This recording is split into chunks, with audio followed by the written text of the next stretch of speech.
জয় মা। কৃপাং কুরু মহাদেবী সুতেষু প্রণতেষু চ চরণাশ্রয় দানেন কৃপাময়ী নমোস্তুতে। স্বামী পূর্ণাত্মানন্দ মহারাজের লেখা চিরন্তনী সারদা নামক গ্রন্থ থেকে আমাদের পাঠ চলছে। আজকে আমাদের পাঠের প্রবন্ধের শীর্ষ নাম সকলের মা।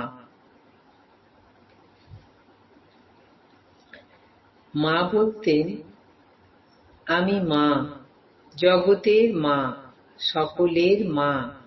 বলতেন, ব্রহ্মাণ্ড জুড়ে আমি সকলের মা। বাস্তবিকই তিনি ছিলেন সকলের মা। মানুষের, পশু পাখির, কীট পতঙ্গের, হিন্দুর, মুসলমানের, বৌদ্ধের, খ্রিস্টানের, ভারতবাসীর, ইংল্যান্ডবাসীর, আমেরিকাবাসীর, সাধুর, গৃহীর, সতীর, অসতীর, পাপীর, পুণ্যবানের। বলেছিলেন শরৎ অর্থাৎ স্বামী শারদানন্দ, আমার যেমন ছেলে আমজাদও তেমন ছেলে। কোথায় ব্রহ্মজ্ঞ মহাপুরুষ রামকৃষ্ণ সংঘের অন্যতম কর্ণধার স্বামী শারদানন্দ, আর কোথায় সমাজে ঘৃণিত দস্যু আমজাদ? শুধু মুখের কথাতেই নয়, নিজের প্রত্যক্ষ আচরণ দিয়ে মা দেখিয়ে দিয়েছিলেন স্বামী শারদানন্দ এবং আমজাদের মধ্যে তাঁর কাছে সত্যিই কোনো পার্থক্য ছিল না। মা বলেছিলেন, ঠাকুরের জগতের প্রত্যেকের ওপর মাতৃভাব ছিল। সেই মাতৃভাব জগতে বিকাশের জন্য আমাকে এবার রেখে গেছেন।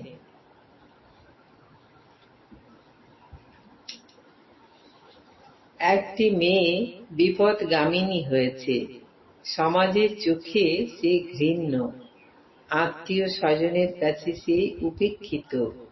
একদিন সে মহা সংকোচের সঙ্গে মায়ের কাছে এসে দাঁড়িয়েছে। তাকে দেখে মায়ের সঙ্গিনী এবং সমবেত ভক্ত মহিলারা বিরক্ত। সকলের চোখে ভ্রুকুটি। তাদের সেই ভ্রুকুটির একমাত্র অর্থ, এ কেন এখানে? কিন্তু মা তাকে দেখা মাত্রই পরম মমতায় বুকে জড়িয়ে ধরলেন। বললেন, ভয় কি মা, তুমিও যে আমার মেয়ে। মেয়েটির দু চোখে দরবিগলিত অশ্রু। এমন স্নেহ, এমন দরদ সে তো কখনো পায়নি। মায়ের স্নেহ পেয়ে মেয়েটি প্রায়ই আসে মায়ের কাছে। মা তাকে পরম স্নেহে কাছে ডেকে নেন। ভালোবাসায় তিনি ভরিয়ে দেন তার সব দুঃখ, সব শূন্যতা। কিন্তু মায়ের কাছে যেসব ভক্ত মেয়েরা আসেন বা থাকেন, তাদের কারোরই পছন্দ নয় মেয়েটির মায়ের কাছে আসা। একদিন মায়ের সঙ্গিনী গোলাপ মা মাকে সতর্ক করলেন। বললেন, মা, তুমি মেয়েটিকে তোমার কাছে আসতে দিও না। তুমি নিজে ওকে বলতে না পারো, আমি বলে দিচ্ছি। মা শান্ত কণ্ঠে বললেন, সে কি করে হয়? ও আমার কাছে আসবে, ও তো আমার মেয়ে। গোলাপ মা বললেন, মেয়ে ভক্তরা কেউ পছন্দ করছে না ওর আসা। বলরাম বাবুর স্ত্রী বলেছে, ও যদি মায়ের কাছে আসে তাহলে আমরা কি করে আর মায়ের কাছে যাই? ও এলে আমাদের আর যাওয়া হবে না। বলরাম বাবুর স্ত্রী রামকৃষ্ণ সংঘে বহু মানিতা। রামকৃষ্ণ সংঘে তাঁদের পরিবারের অবদানের শেষ নেই।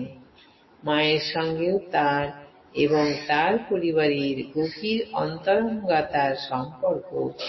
কিন্তু গোলাপ মায়ের ওই কথা শুনে মা খুব শান্তভাবে অথচ দৃঢ় কণ্ঠে যা বললেন তা শুনে চমকে যেতে হয়।